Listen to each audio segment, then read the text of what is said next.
बिट्टू की भैंस बबली कुएं में गिर गई। कुएं में पानी तो ज्यादा नहीं है, पर बबली बेचैन हो रही है।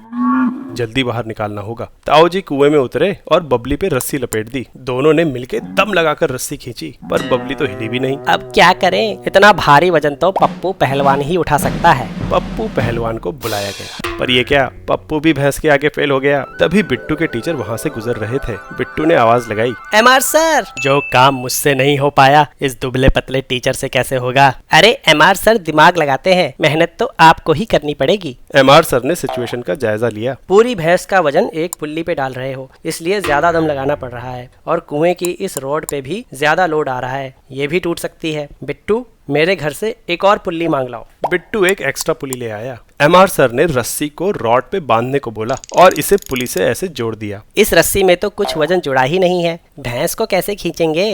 भैंस को इस दूसरी पुल्ली से ऊपर खींचना होगा, और ये पुली इस सेटअप में यहाँ पे फिट हो जाएगी। लेकिन ऐसा करने से क्या फर्क पड़ेगा। जब रस्सी से कोई वजन उठाते हैं तो उसमें एक फोर्स यानी टेंशन क्रिएट होता है, जो कि लगने वाले वजन पे डिपेंड करता है। और रस्सी की एक खास बात होती है कि अगर इसका मास लोड से बहुत कम है तो हम इसकी पूरी लंबाई पे टेंशन बराबर मान सकते हैं। मतलब अगर रस्सी पे भैंस नीचे की तरफ mg फोर्स लगा रही है तो रस्सी का कोई भी भाग ले लो, उस पे टेंशन mg के बराबर ही होगा। अब भैंस को अगर दो रस्सियों से खींचें तो ये टेंशन दोनों रस्सियों में बराबर बढ़ जाएगा, मतलब आधा आधा। अब यहाँ एक पुली लगा दो तो ये दो रस्सियों का काम एक ही रस्सी से हो जाएगा। एक गौर करने वाली बात है, टेंशन एक पुलिंग फोर्स है, मतलब ये हमेशा रस्सी से जुड़े ऑब्जेक्ट्स को पुल करता है। जैसे कि एक ही रस्सी पप्पू को भी आगे खींच रही है और भैंस को ऊपर भी, इसलिए भले ही रस्सी एक है लेकिन रस्सी के दोनों सिरे अभी भी पुली और उससे जुड़ी भैंस को ऊपर ही खींचेंगे। हमारे सेटअप में रस्सी का एक छोर रॉड पे लगा है और दूसरे छोर पे पप्पू पहलवान पुलिंग फोर्स लगा रहा है। अगर इस फोर्स से लग रहे टेंशन को टी मान ले तो इस पुली पे ऊपर की तरफ 2t की फोर्स लग रही है। अब अगर भैंस को कांस्टेंट वेलोसिटी से ऊपर लाना है तो इस फोर्स को नीचे की तरफ लग रही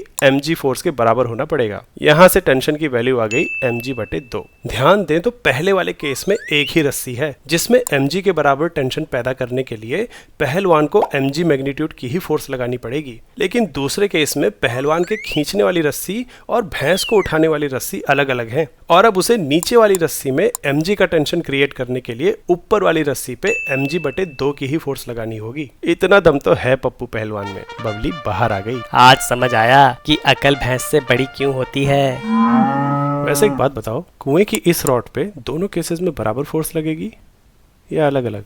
अगर जेई या नीट की तैयारी कर रहे हो तो फिजिक्स वाला के बैचेस चेकआउट करो, लिंक चैनल पेज पे है, और इस कूपन कोड को इस्तेमाल करोगे तो डिस्काउंट भी मिलेगा।